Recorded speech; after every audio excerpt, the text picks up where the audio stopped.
Budget Committee to order. I would ask that you all please rise, and I would ask our Super Bowl attendee, Shelley Jacoby, to please lead us in the Pledge of Allegiance. Allegiance to the flag of the United States of America and to the republic for which it stands, one nation, under God, indivisible, with liberty and justice for all. Good evening, everybody. Tonight, the Budget Committee is going to have draft warrant articles from the school district presented to us. We will not be voting on them because the school board has not had the opportunity to put their recommendation on them yet due to the snowstorm yesterday. We will vote on them on the 10th. You may have noticed on the agenda there is nothing about approval of minutes from last Thursday. I wanted the minutes out for informational purposes, for anything you may have needed if you were going to be proposing some adjustments in the information you wanted was in there. We will approve the minutes next week, and if you have some major corrections, send them to Pat, and then she will send out a revised set of minutes that we can vote on. So those were for informational purposes, just so you all know.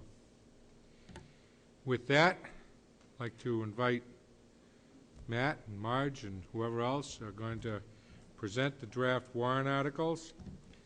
I do want to just let everybody on the committee know that the articles on this paperwork are not the order that they will be on the actual school warrant, because state law requires that the bond go first. But what we're doing is presenting them kind of going from easy to hard, be the best thing. So don't bother with the numbers beside them. The only two numbers that are going to, actually the only number that's going to stay the same is Article 1 and Article 2, excuse me. After that, they're all going to get changed. Oh, you're doing this solo, huh, Matt? I am here, you know, like your human pinata, so let's go. Oh, that'd at least warm up the weather a little bit. I think so, yeah. I'd like to know about Mrs. Jacoby's Super Bowl visit. That must have been incredible. It was very nice. Yeah, I would imagine. It was amazing. We're going to make her give a detailed report on the public participation. Yeah, I need to listen to that later on.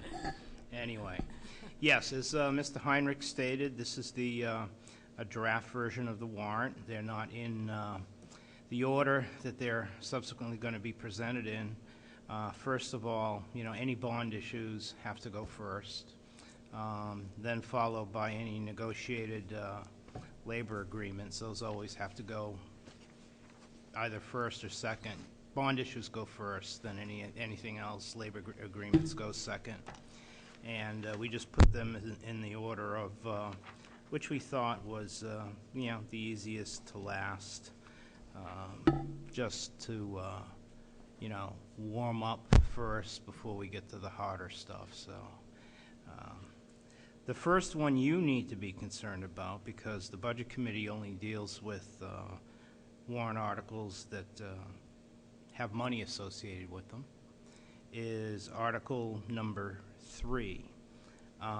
We have right now in the Capital Reserve Fund for asbestos around $50,000. And a while back we stopped putting the asbestos removal in a warrant article, and we were doing it in the operating budget. Board felt it was important to get through it. They put it in the operating budget. It's proved successful. We've gone through the program. We're going to be done pretty soon. So there's no real need for this, and the only way of getting the money out is via warrant article. So what we are doing is Article 3 and Article 4 kind of work in tandem. Article 3 takes the money and transfers it to the general fund. So that's going to increase my surplus at the end of the year. When you look at Article number 4, it's raising and appropriating the same amount. So now that's going to decrease my fund balance in my general fund. So it's a net wash.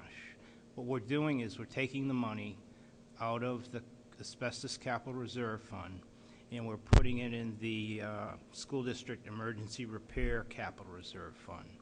As you recall, a while back, we had to tap in that fund for the bleachers at the high school to the tune of around close to $100,000. We now have around $21,000 sitting in that emergency repair fund for the entire district, and we'd like to build that back up in case of emergencies.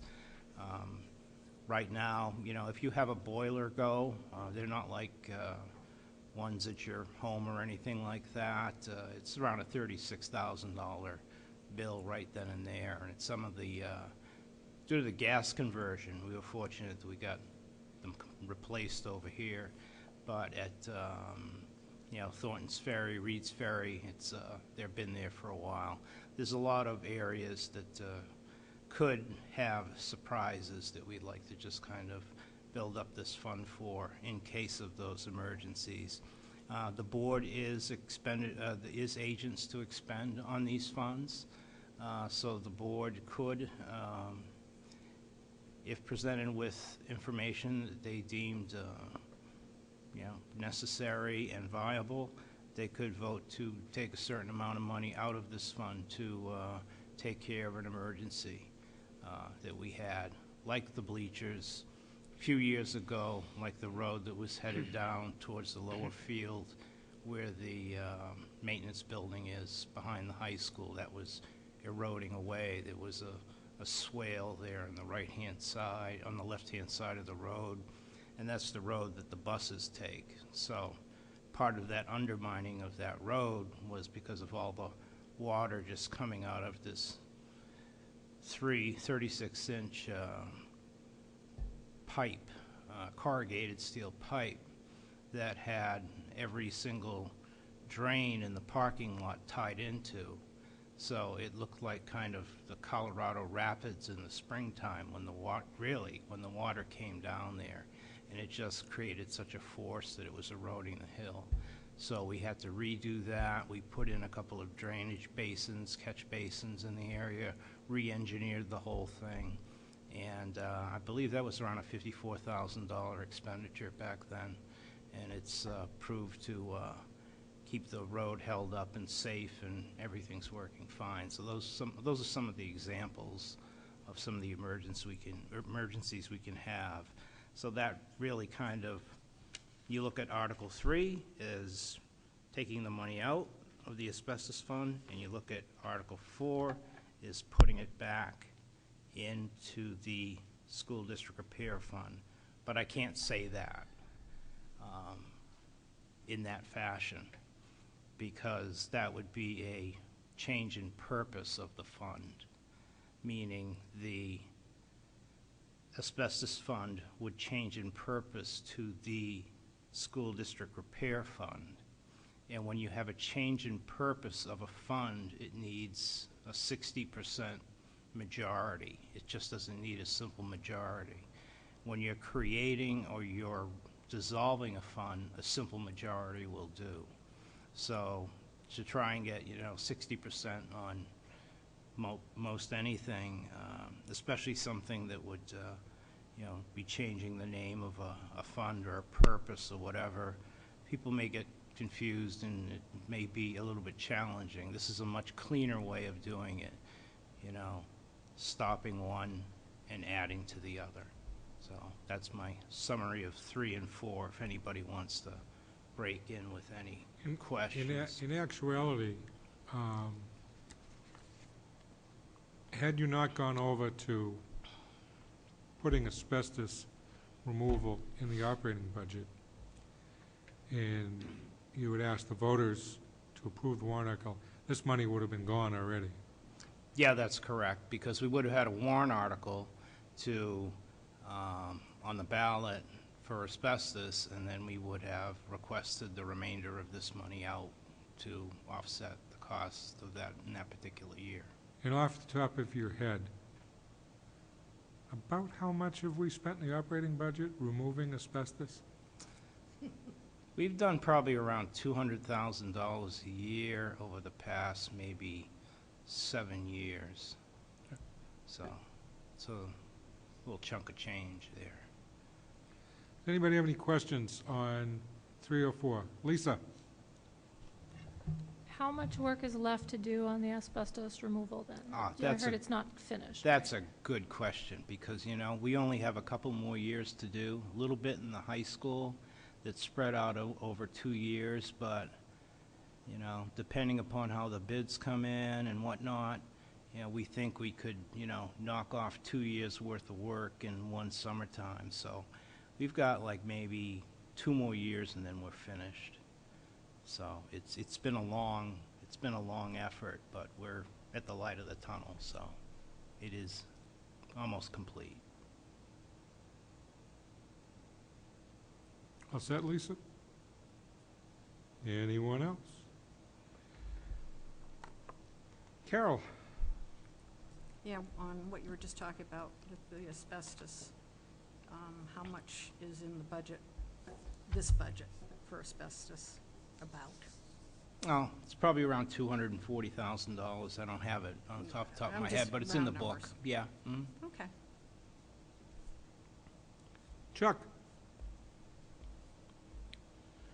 How much of a surplus do you anticipate we might have?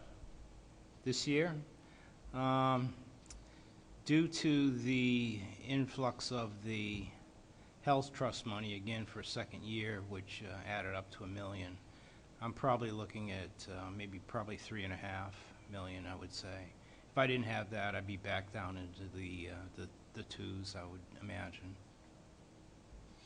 So what will actually take place here, if the voters should approve the discontinuance of the asbestos fund, that money will actually go back to reduce taxes. Correct. If they vote on Article 4 to establish a fund,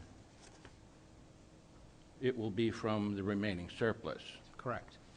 which is so large that it's impossible to believe that we're transferring, in any sense, $50,000 from one fund to another. What we're really doing is discontinuing that fund. Mm-hmm. It will go in to the surplus, and it will be returned to the taxpayers to reduce taxes, regardless of whether Article 4 is passed or not. Well, if Article 4 passes, then it comes out of the surplus and it goes into the capital reserve fund. But it comes out of a very large surplus. Yes. We're essentially pretending here that the surplus is $50,000. Okay. Thank you very much. Yeah. For 1 second, I just want to see if anybody else has an asked question. Carol? Yeah, I just wanted to clarify something, and I'm not sure if Chuck just used the wrong word or if there was a misunderstanding, but you're not establishing a new fund in Article 4, you're just adding to it, correct? Now, Article 4 has been previously established, and the boards, the school board is agents to expend. Right, that's what I thought. Okay, thank you. My point remains the same, however. Lisa? Sorry, I missed the figure, Matt. You said how much is in that fund currently? The emergency fund, is it 100,000? No, it's around 21,000 left. We had an expenditure of around $99,000 to replace the bleachers in the high school that the board gave us permission to take from the emergency fund to do it over the summer. Well, we tried to do it over the summertime. It didn't work out that way. But it went into the first half of the school year, All set, Lisa? Anybody else? Moving on. Okay, Article 5 is a negotiated contract between the Merrimack School Board and the Merrimack Educational Support Staff Association. Let me define who they are. They are your custodians, your food service workers, your paraprofessionals. They are your maintenance mechanics. They are your food service people. They are your administrative assistants that greet you at the front door. They're your lunch monitors in the cafeteria. And I think that about does it. And excuse me if I left anybody out. It wasn't because they're not valuable. I think Title I tutors are still in the MESA agreement. So it's your support staff who run on the lower part of the wage scale. And the contract is a 3-year contract, as you can see, with the first year to raise and appropriate $208,398. And then the following next 2 years is an estimate based upon, the best information we have of what it'll cost in the next year 2 and year 3. Particulars of the contract. We have 3-year contract with a 3% raise each year. Offsetting that is a health concession by the educational support staff of 1 percentage point per year.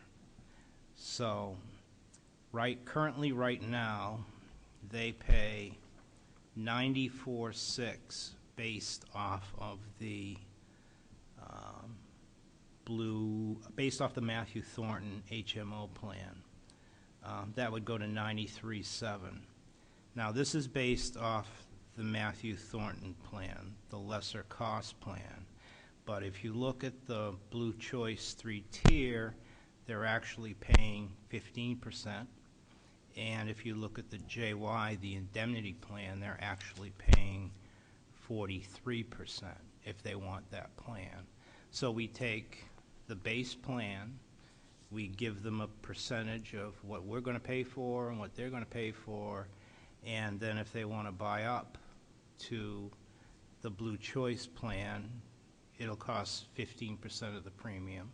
If they want to buy up to the indemnity plan, the JY, it'll cost 42%, 43% of the premium. So we just use that because that's the driver that we take. So we refer to it as 93.7, but really it's 43, 15, and then 7%. In the following year, they go from that to 92.8 and then 91.9. Each of those years saves approximately $50,000 taking this year's guaranteed maximum rate and playing that forward, doing the calculation by the number of people we have on each plan specifically.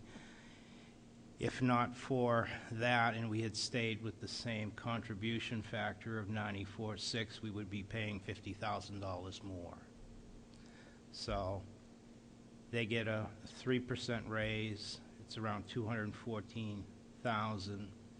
There was a piece of the contract that they asked for, and we saw no reason not to grant, that after 30 years you get a longevity bonus of 50 cents an hour. So if you can last here 30 years as a custodian or a food service worker, and we have 2 or 3 of them, or a paraprofessional or any of those in those positions, you would get an extra 50 cents on top of your regular wages for that particular year. That's only amounts to around $3,000 right now currently because of the few people that we do have on it. When I add the FICA, the New Hampshire retirement, and net the $50,000 health savings, that's how I get to the $208,398 as far as the budget figure. There are a couple other little refinements we put in the contract. We decided to increase the insurance opt-out benefit from $1,200 to $1,500. If that can incentivize 2 to 3 people to look at perhaps going on their spouse's plan, that can save us a significant amount of money in and of itself. For, let's say it's 3 Ed, people. could I stop you a second? Yes. As long as you're on that, approximately what are we paying for that plan that you offer? Yeah. That opt-out figure? Yeah, the district's share of a family plan, well, let me start with single. A single plan is $8,000, two-person plan is $16,000, and a family plan is $21,500. So that's our cost. So for an extra $900, if we get 3 to take it, we save around, $60,000. So it's a good strategy. Hopefully, it'll work. It'll incentivize some people to go on their spouse's plan, and we'll see what happens. It's it's something we thought might work, and maybe it will. Maybe it'll be revenue or expense neutral. Don't know. That's why I'm not counting it in as any part of the calculation in a warrant article. I don't want to assume that 3 people are going to take it, then we're going to get $60,000 worth of savings, and then instead of 208, you're looking at, $140,000 warrant article in the first year. That's not right. So I didn't factor that in. When you look at it in total, net of the increase and the increase in the health premium contribution, on average, the employee will take home, this isn't taking into account any changes in the tax laws or anything like that, just the items we have before us. In 2015-16, an extra $542 a year. In 16-17, an extra $624 a year. And in 17-18, an extra $650 a year. And that's Now, gross. That's gross. That's before taxes. But that was a general average, just bringing everything together and doing the math and coming out with an average. Some will get more, obviously some will get less, but if, just to kind of give you a sense of the dollars we're talking out, there are around 303 people that constitute the Merrimack Educational Support Staff, and spreading $208,000 over them, net doesn't come out to, a giant windfall in their pocket, even though it does say 3%. And I know, that's something that some people may think is excessive, but, the economy isn't what it once was. It is still not what it should be, but we feel these people deserve it. They work very hard, and they're giving us a health care concession that consecutively goes down 1 point every single year, which is something we've always strived for. So we feel it's fair, and we feel it's something that the board and the budget committee would get behind and help to sell to the voters. If there's any questions. And I would like to just remind everybody that when it comes time to vote on this, we'll be voting on the $208,398 amount. Whether you like or dislike the terms of the contract, The voters and the Budget Committee have no say as to the particulars. We just have a say as to whether to recommend the dollar amount. With that, any questions? Caroline? Yeah, I'm not sure if I'm misunderstanding something when I'm looking at the three numbers for the 3 years, and I realize that those are the amounts, the dollar amounts of the increase each year, but it seems like the jump from year 1 to year 2 is way smaller than the jump from year 2 to year 3, and am I missing something? Nope, because the longevity piece kicks in at year 1, which is around $3,000. Okay. So we don't raise it again the next year, and the next year it becomes part of the operating budget. So That once, wouldn't explain what my question is. I'm going to use round dollars.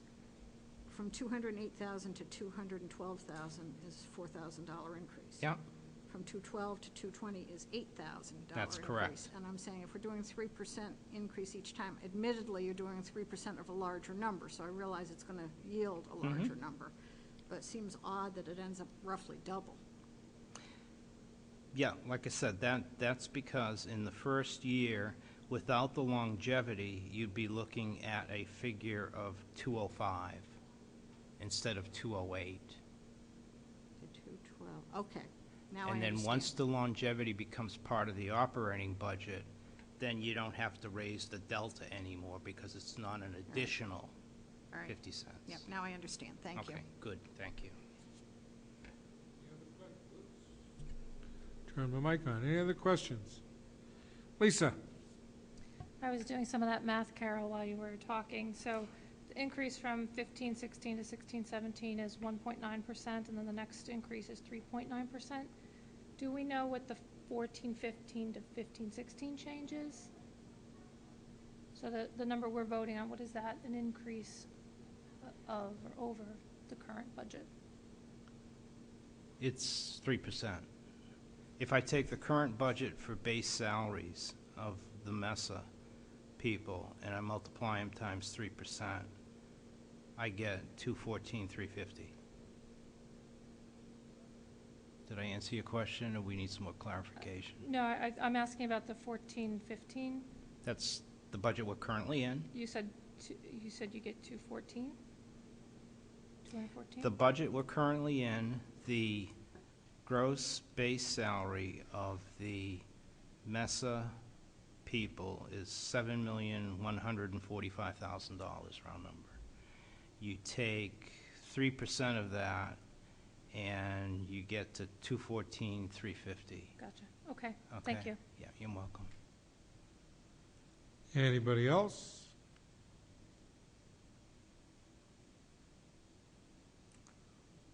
Okay, keep going, Matt. Keep going. The next article, we always call it the trailer article. You don't have to vote on it, but I'll go through it with you anyway. It's Article 6. It's just that if this article, does fail in the ballot, you don't have to go through all the gyrations and paperwork and red tape and whatnot of going to petitioning the Supreme Court for a separate meeting. You just have the ability to, or the school board has the ability or authorizes to call a special meeting to address the cost items only in this, in the previous article, Article 5. So that's just that one. Article 7 is one that I think most of you are familiar with. It's to build a new special services central office consolidated building, and the board asked for an all-inclusive price. They wanted to have an answer as to, well, what are you going to do with the blue house and the greenhouse, affectionately, as we affectionately call them, meaning the superintendent's office and the special ed office. The plan would be to have complete demolition, everything removed. That's around $40,000, not including some of the asbestos material that's down there that would have to be abated beforehand. And then to prep the site with gravel, appropriate fill, and then to pave it over in some sort of configuration to add probably around, we're thinking at around 50 parking spots. I think I have the breakdown of how I got there as far as the 1.7. Yes, I do, on the last page. So the original square foot cost of just building the building was $1.5 million. We put in demo and site work, $40,000 for the two buildings to be raised and to be made safe, all hazardous materials taken out, etc. Paving and parking, I don't know if you recall, but rule of thumb is around $1,000 to $1,500 a space, depending upon your topography and how much drainage you have to do, if you have ledge, if you have, improper drainage as far as subsurface materials. Case in point, when we were doing the sidewalk over at Reed's Ferry years ago, you dug down and all you got is clay, and clay does not form a good base for any kind of a concrete sidewalk, hence that why it was all broken up 10 years ago, 12 years ago, 13 years ago. And when we dug down around 4 feet to finally get to some sort of base and put crushed stone in there and put everything in there. And you see it really hasn't moved since. It cost a lot to make sure it had the good foundation, but a good foundation for any sort of pavement project or concrete project or anything like that is not clay. As we all recall, I guess, Reed's Ferry used to be the site, or used to be the materials place where a brick company used to be years ago in our distant past, so hence the geology of it. We figured out we got a lot of furniture to move from central office and the Blue House. It's just not my desk and, the superintendent's desk. There's a lot of filing cabinets downstairs and whatnot. So in order not to incur any workers' compensation claims as far as backs and whatnot, we decided to put some money in there for moving, for help. When we did the reconfiguration of the grades between the elementary schools, we created the upper elementary schools. We moved everything from the elementaries into the upper elementary to create grade 5 and 6. When we built the middle school years ago, we had hired a moving company to help with that because it was just an enormous task. This isn't going to be as great, but we're going to need some people with the proper moving materials and dollies and straps and whatnot, and even trucks. I mean, you're just not going to walk them across the street. You're going to have to truck them up and move them down the road when you get ready to do that. And I think last year somebody asked me the question, what are you doing for furniture? And I said, there's no furniture in the budget. Well, what about the conference room? And I pointed to these tables, and I pointed to these chairs, and I said, well, you're looking at it. So we figured we'd invest some money in some decent chairs and some conference room tables, around 35 of them, that are much like the tables in the high school where they have wheels on them and you can put them in different configurations. So you could set them up like this for a board meeting. You could set up a head table, and you could have training stations with people with their own tables and own chairs to sit on. So it would allow us flexibility to use that room for both board meetings and for leadership meetings and for district staff development training meetings. The room already has a divider in it, so it could be split up into 2 smaller spaces, so you could have 2 activities going on at the same time. So it's important not to have things both to the floor, but to have them, have the ability to move around and change configurations according to the need. All the ones that I spec'd out at this price have a privacy screen, worked into it, a little trough for your wires so they don't hang down. I know you guys have grown accustomed to the black pleated shades we have here, but we wouldn't be needing those in this area. And they also fold up in a particular fashion so they'd stack pretty tight to the wall if you wanted to clear the room for an entire function. So they worked out well. We're going to have to do something, obviously, with the technology. We're going to have to, that wasn't part of the original thought. So we're going to have to string another fiber connection over there. Luckily, we own all the telephone poles. Right now, it comes into the building right where the entrance is over here. It goes up to the 2nd floor. It goes from the 2nd floor all the way down to the computer closet. Then it goes out guidance. Then it hits maintenance. Then it hits a telephone pole. Then it hits our building. Then it hits special ed. And then it shoots all the way down to Master Cola. So at some point in time, we'd have to probably in the maintenance facility do another run from that building and then tie it all the way in down to the new central office. And you'd need, that's something, you hire a company to go ahead and do that, but you need technicians to polish the ends of the fiber. They have to be perfect or they don't work. We'd probably go with 12-pair unidirectional. With the VoIP, we're able to just throw it in there as a tidbit. We're able to prioritize our data.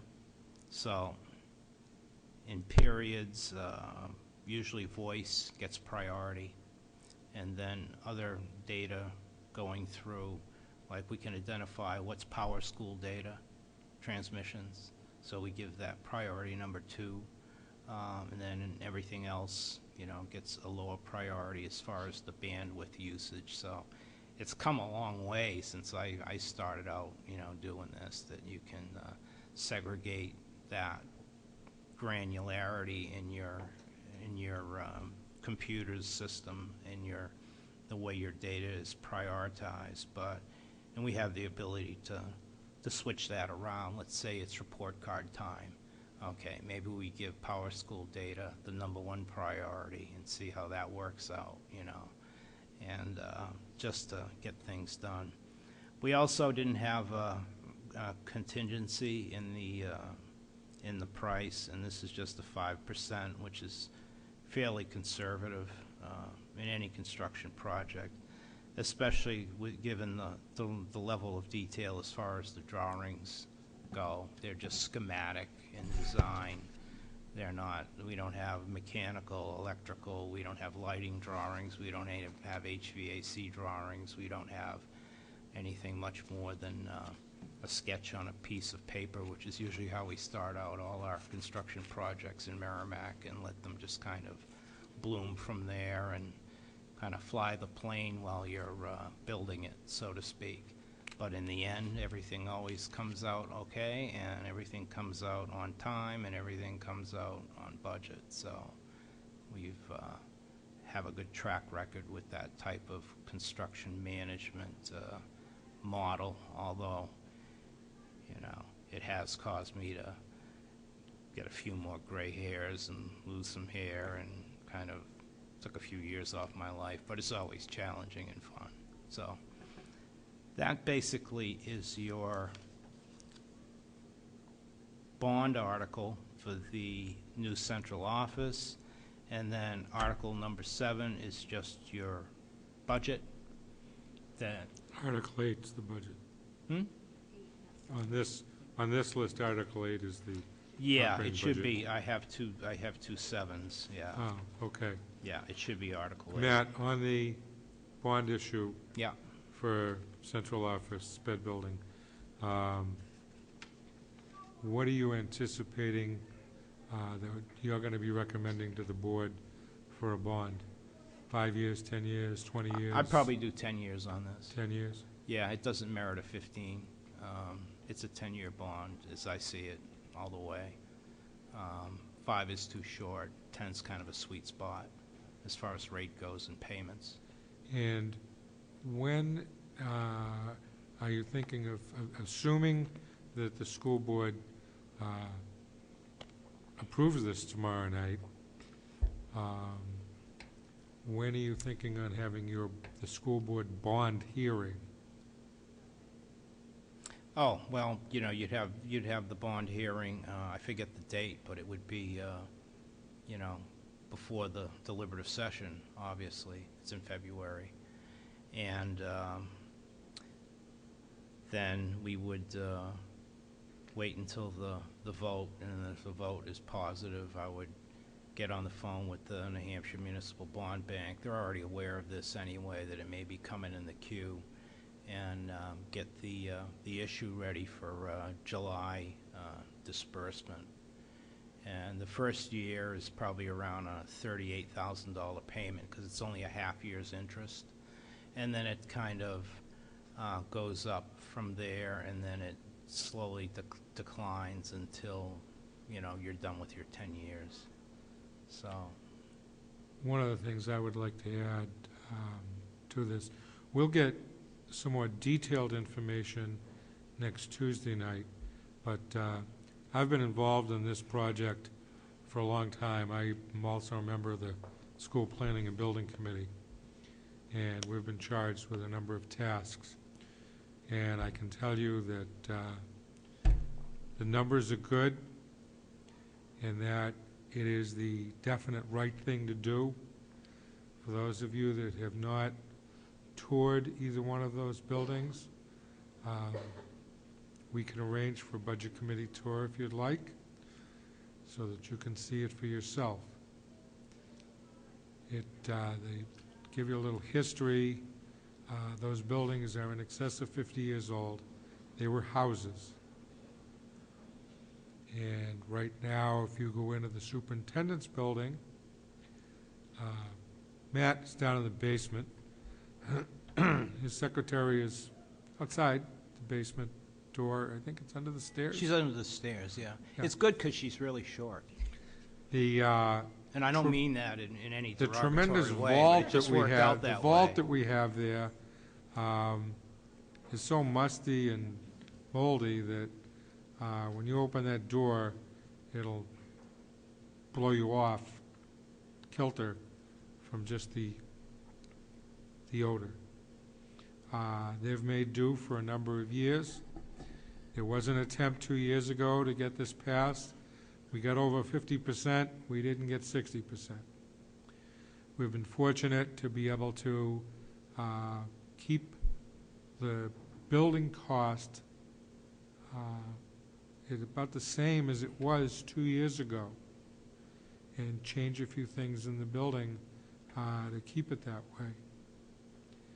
And as you will find out next week, because I'd be honest with you, I imagine there's going to be some questions this evening. We'll attempt to answer them, but I can tell you there is a whole ton of information on this. And if you look at the School Planning and Building Committee's website, which can be accessed from the school district's website, you can see the report that got generated. And I believe that Rich Hendricks, who is the chairman of the Planning and Building Committee, is planning on being here next week. And with that, anybody have any questions on the bond issue? Bill Cummings. Matt, a constituent asked how big the conference room was. I heard you mention it, but not how big. Do you know? I think off the top of my head, I think it's around Yeah, I didn't bring my schematic. Would it be on the website? Oh, it's definitely Yes. on the website, but I'm thinking 1,700 square feet, something like that, 2,000 square feet max. And the number of people? 2,000, yeah, The number of people, that's the conference room? yeah. Okay. That's And, the large space, yes. Right, and how many people would that hold? I Huh. suppose it depends on the table configuration. Yeah, probably, we've spec'd it out for the tables, probably hold 100 if needed. Okay. And would you necessarily move the school board meetings? That's not for me to say. Fair enough. Yeah. Thank you. Yeah. The thing I can tell you, Bill, the configuration of the building is such that that conference room will be available after the building is closed and will have its own secure entrance to use that conference room for other meetings going about the town or volunteer groups in the school district. Carol Lang. Yeah, a couple of things. I know it's a little bit of a moving target, but do you have a rough idea on about what the interest rate on the bond would be? Oh, last time we ran a schedule, it was coming in low fours. I think this time we'll probably maybe looking at high threes. We're hovering around in that area. Okay, because that's one of the things. It's cheap money right now. Yeah, that's one of the things I'm kind of getting at is, if I were to get out my crystal ball, I would suspect if we don't pass it now, the longer we wait, the higher the interest rate will likely be. I don't think we're going to see interest rates going any lower than they are, and I would suspect it isn't going to be too terribly long until they start rising, so the cost will go up over time. It's unfortunate that we didn't address this years ago when we had the availability of the state building aid, but that's no longer available to us, so there's nothing we can do about that. So at this point, I'm left with the fact that although it's a lot of money, we need it. The conditions, especially in the lower levels of those buildings, is what I would call abysmal. And the longer we wait, the interest rate is likely to go up, as is the inflation cost of construction. And the need isn't going to go away. So although I'm not a fan of spending huge sums of money, I think it's something we need, and the longer we wait, the bigger the cost. There has been, it's funny you bring up building aid. There has been a moratorium on building aid. There's none of it because of the state's budget right now. But I did get a call from the state last week asking if we had any, projects in the future. So they're thinking about bringing it back in some fashion. So I had to ask the question. I says, because it was 40% for SAU offices, whereas for other projects it was only 30%. I says, is there any chance of, throwing some money in there for new SAU buildings, maybe, 20%, 10%, something like that? And they say, no, they're not going to be funding them anymore. And she was fairly emphatic, so.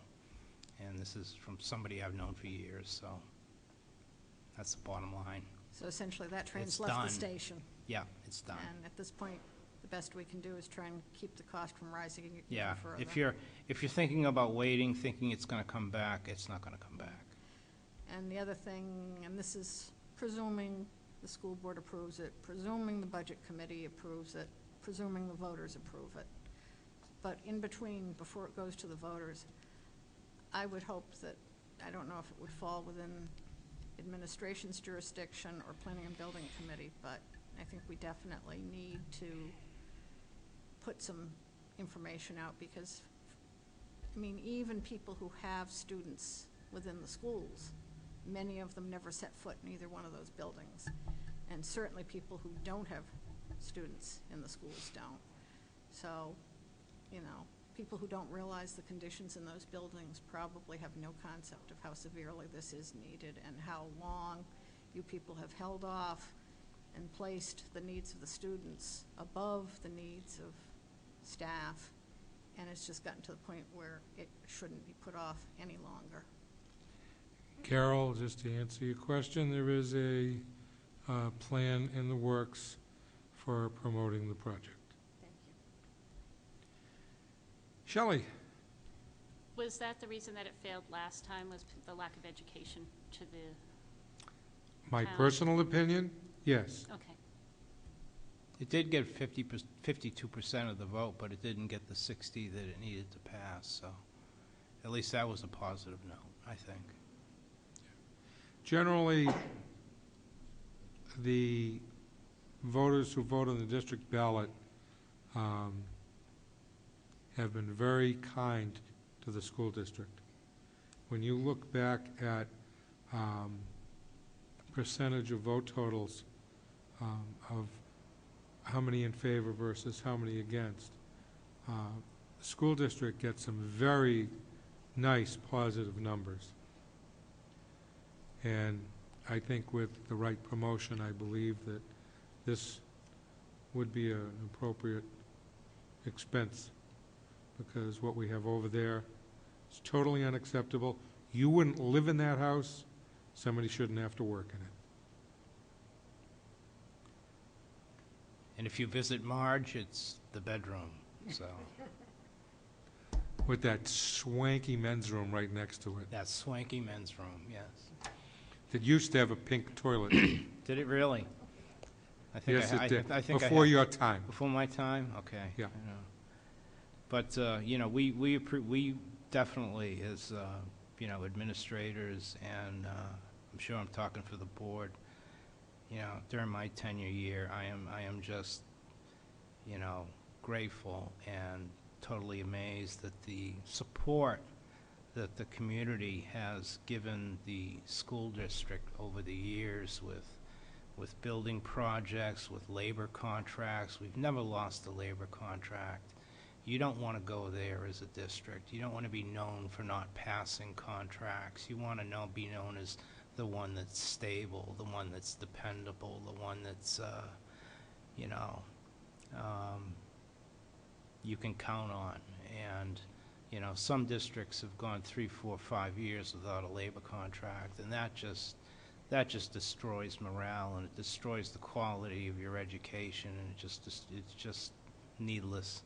And we have been very fortunate for the community to be behind us in what we do, and I've just been, you know, very pleased every single year with the show of support, and very grateful for it. Any other questions regarding the construction of a superintendent sped building? Yes, Carol? Just to save me doing the math, based on the cost you're talking about, what's the impact on the tax rate? Oh, first year, Well, virtually nothing. but after that? After that, we're looking at 7 cents a thousand. Okay. So if you do the math, it's Okay. $21 on on a $300,000 house. Yeah, which, you know, Couple of cups of coffee at Starbucks. okay, thank you very much. Which is overpriced, and I can't stand it. Hey, we're Dunkin' Donuts people in this part of the country. Absolutely. Any other questions? Lisa? The original number of 1.5 million, that's what the vote was a few years ago, right? Yep. So that didn't include a contingency of 5%? Like, none of these things were included in the original planning? You didn't plan for parking or demolition or moving or any of that in the No, original number? at that point in time, the board was looking to get the building built. They weren't really quite sure what to do with the buildings that were currently there. I think maybe that was part of the issue, is like, what are you going to do with the buildings? Well, we don't know. Okay, well, that casts a little bit of shadow of a doubt on me. You know, are you going to be putting up a $400,000 something there, or what's going on? So all these factors weren't in there, and we wanted to give everybody, you know, the final say on, hey, this is what's going to happen. They're going to be demolished. They're going to be parking, et cetera, and that's it. And the other items, just, you know, I was told to make it bare bones, and therefore didn't include conference room, tables, chairs, At that point in time, we didn't have the voice over IP system, so we were thinking about maybe just going for some other point-to-point T1 type line. And we stripped out the contingency in hopes of being able to get it done under that 1.5 million or close to it. However, you know, that was 4 years ago, so now I think, you know, the contingency is more or less inflation, you know, as far as cost per square foot. Did I answer your question okay? All right.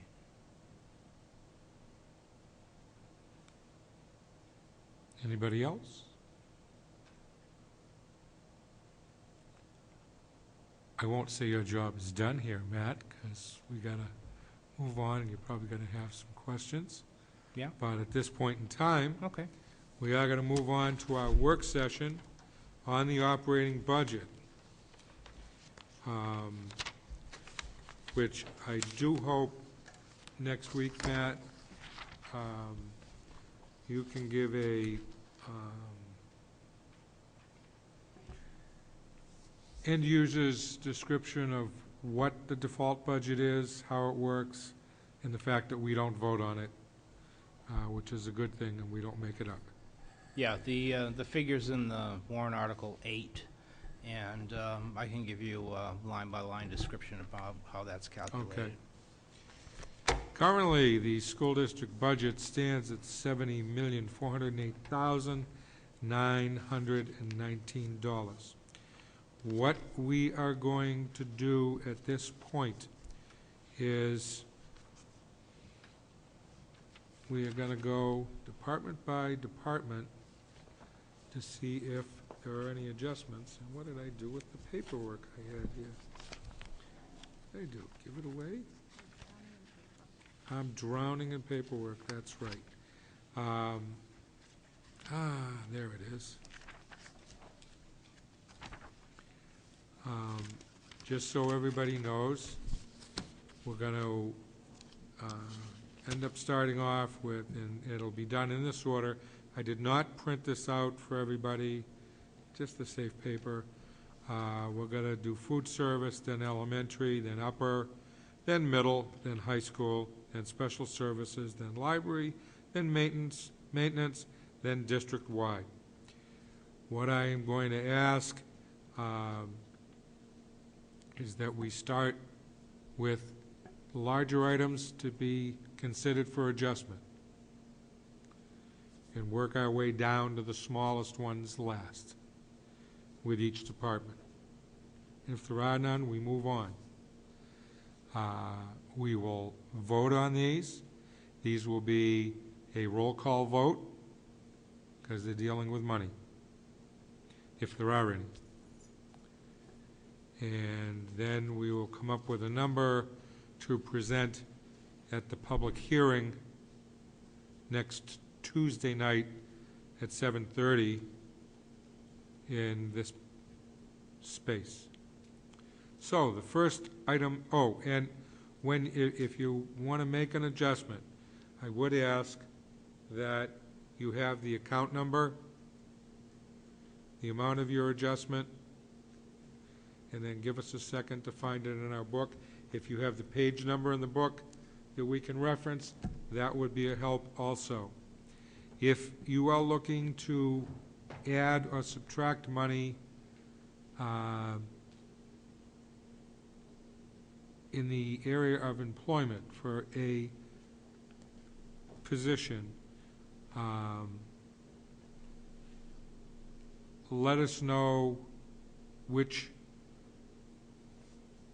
position you're looking for, and then we will try to get a total figure from Matt as to what that position costs, as opposed to 5 different motions for salary, benefits, FICA. With those we do as one. And also please realize we're dealing with the money aspect of it, not the cutting or adding of a position, just the money of it there. What the school board does with it afterwards, that's up to them.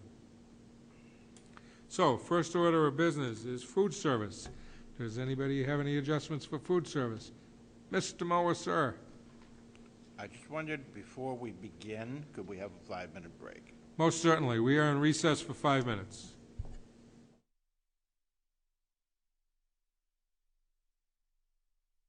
And are there any adjustments, and when Lisa gets back, if she has any adjustments she wants to make, we'll give her the courtesy of making those motions. Are there any adjustments to the food service budget?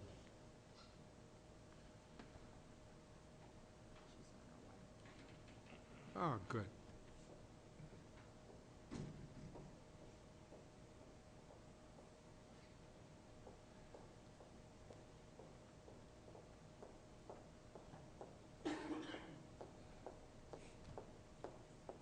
Lisa, do you have any adjustments to the food service budget you want to propose? Okay, we're going to move on. Elementary schools. Are there any proposed adjustments to the elementary schools budget?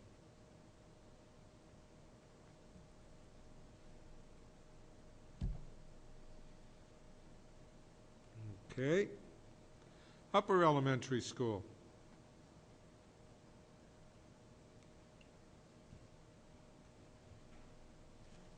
Seeing none. This is moving quickly. We're going through all sorts of levels of schools here very quickly. The middle school.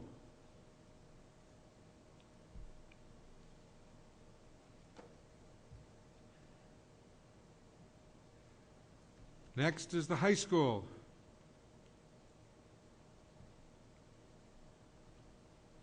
See any arms going up? Next would be special services.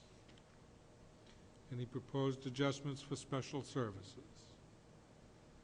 Seeing none. Library and media services.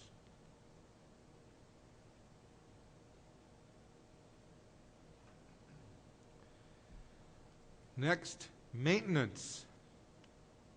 Any adjustments to maintenance?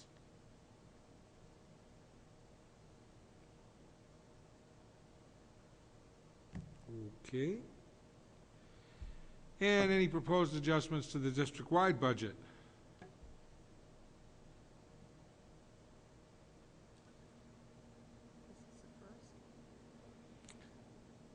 Well, it's quickest. Okay. That means that it appears everybody's fairly happy with the proposed operating budget from the administration and the school board. Am I correct to assume that?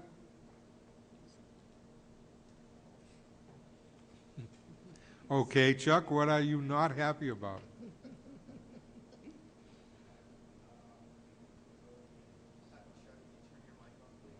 You need to turn your mic on, Chuck. Thank you. I am not offering any proposed changes to the budget. That, however, is not to be interpreted as being happy with the budget as proposed. Okay. All righty. Anybody have any comments they'd like to make about the operating budget? Yes, Carol. Yeah, this is more of just an observation. I don't know how many people that may be new to this committee may feel this way, or people that are watching it at home. But I don't want anyone to construe the fact that we are not making adjustments to the budget to imply that we did not serve a function. I feel that the time we all have invested in looking at the budget is a very worthwhile process, especially the liaisons, because that is on site and seeing the actual issues at hand. There are years when we propose modifications to the budget, there are years that we don't. But either way, we certainly did our due diligence, and I think it was very worthwhile. Thank you, Carol. My comment is that school administration worked very hard. School board also worked hard. And currently, the operating budget is less than the default budget, which I believe was one of the objectives of the school board, was to get it at or under the default budget. This is not our only bite of the apple, so to speak. Next Tuesday, on the 10th of February, our meeting starts at 7 o'clock. At that time, we will get any changes to the draft warrant articles that were presented this evening. We will then take votes on those. We will also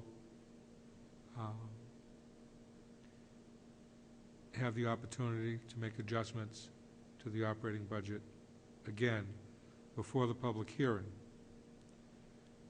The public hearing will start at 7:30, meaning that if we are not through the warrant articles or any other adjustments, those will have to wait to be adjusted till we reconvene after the public hearing. Given the fact that we have talked about the operating budget, we have talked about all the warrant articles, those will be nothing new after the public hearing. Because after the public hearing starts, you cannot add a new purpose to the budget. What I would like to do right now is I will move that at the present time, we recommend to be brought to the public hearing an operating budget with a total of $70,408,919. Do I have a second? Second by Carol Lang. This is so we have a number to bring to the public hearing. It is not our final vote on the operating budget. Any other discussion concerning the operating budget? Carol Lang. I just thought it might be worthwhile for those that are new to have a discussion on the implications of the default budget. Okay, we could do that now if you'd like. Matt, would you mind explaining the implications of the default budget, please? Well, the whole purpose of having a default budget was when they first put together RSA:14, RSA:40:13, thank you, affectionately known as SB2. They came up with the idea of a safeguard, just in case the budget failed. What do you do? You know, they came up with the idea of the default budget. And basically what it is it's last year's budget that's been approved, that has been updated due to any changes in contractual obligations. Like, let's say last year you passed a bond issue. Well, you have to add that to the default budget for next year because it's a it's an obligation that was voted on by the public. Same thing with teacher contracts. Same thing with any legal documents that you have signed. And minus any one-time items. Most of those are, let's say, warrant articles for a particular purpose or something that's not likely to reoccur in the future. I always like to use the example of the town is in the business of buying police cars. Every year they probably buy or lease or do whatever they do, but you're going to find police cars in their budget. So that would be something that's likely to reoccur in the future. Us buying a big dump body truck for $200,000 is really kind of more of a one-time purchase nature. When we don't have a history of it, and it's not likely to reoccur in the future. So I would go in and extract that from the operating budget that passed as a one-time item. So basically, that's what you're looking at. Last year's budget, one-time items out. Any special warrant articles are out also. Like if we had a special warrant article for track and field, that would not be in the default budget. That would be out. That's it. John Hanson. Yeah, just, Matt, so the default budget probably pretty representative of the operating budget that we got, right? Yeah, By well, definition, really. by definition, it includes the health increases that we have. And it doesn't include, some of the additional items that we put in to the budget, like I think we increased the furniture account some, and we did put some other additional items in there. But it is generally, money-wise, last year's budget, with certain adjustments, like you have to. The teacher contract is in effect for next year, so you have to put it in the default budget. Therefore, FICA has to go up. Therefore, New Hampshire retirement has to go up. So, those are the driving factors. So, in essence, it's a level services budget, really, what you're looking at. Anyone else? Pat, would you like to do the roll call vote, please? This is to recommend the $70,408,919 be presented at the public hearing next Tuesday, the 10th, at 7:30. Yes.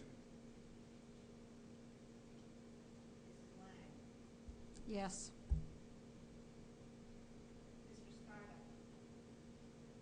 Yes.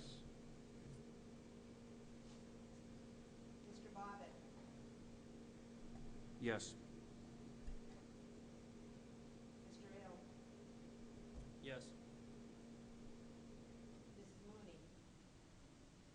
Yes. Yes.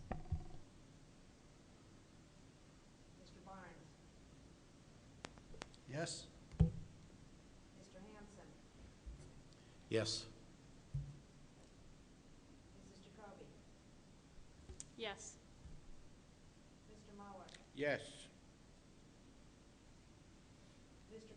Yes. Yes. Unanimous. Thank you, everybody, for that. That's the number we will present at the public hearing, unless we make some other adjustments beforehand. Next up, public participation. Is there anybody sitting out in the audience? Boy, just look at that face.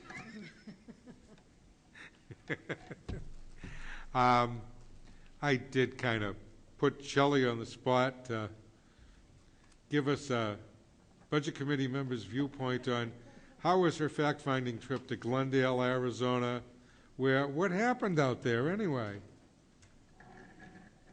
I will have to say it was an amazing trip. It was a great time with my 15-year-old daughter, which was the best part of it, to spend some quality time with her. But at the end of the day, we couldn't believe it. So it was a great trip. I did make a promise that if they went again next year, I'd take her again. So I need to start saving some pennies. Do you for need that. someone to carry your bags? So anyway, it was a great quality time, and it couldn't have had a better ending. So all good. And how are the budget committees out there in Arizona? Did you check those out while you were there, too? No, unfortunately, I didn't have time. So Ah. next time. But you had a fun trip back, Yeah, right? yeah, well, we did. We made it back safely. That's all that matters. Anybody else from the public who would like to speak? We will now go to other. Under other, we will be meeting here next Tuesday night at 7 o'clock. And I hate to say this, but I figure I've got to forewarn everybody. In case we get snowed out, we will be meeting on Thursday the 12th. But that meeting will be held at the Mastrocola Elementary School all-purpose room. Marge, If there is no school, is there still a possibility of having the budget meeting and hearing here at night, provided, obviously, the building can be opened up? Yes. Okay. So if you hear there's no school in Merrimack on Tuesday, don't assume we're not going to meet. We'll check out the conditions and then let everybody know if the meeting's canceled. And if you don't hear anything, then obviously it's not canceled. Yes, Kevin? So just to be clear, if the meeting's Tuesday, it's here. That's If it's correct. Thursday, it's at the upper elementary. It's at the elementary Elementary. APR, Got it. and we're hoping not to have to do that. What'd you say, Rick? Yeah, we used to meet there. Back when we had the meeting with the largest ever attendance at a budget committee meeting, standing room only out of the doors. I've got nothing else to say except I'm sure tired of using my snow blower. You can use mine. Thanks, bring it over, I will. Is it, how many horsepower is it? How many horsepower is yours? All you'll need. Ah, okay. With that, I would say it's kind of time to go, so would somebody like to move to adjourn? Mrs. Lang, do I have a second? Seconded by Bill Cummings. All those in favor of adjournment? It's unanimous. We are adjourned. Thank you all, and good night, everybody.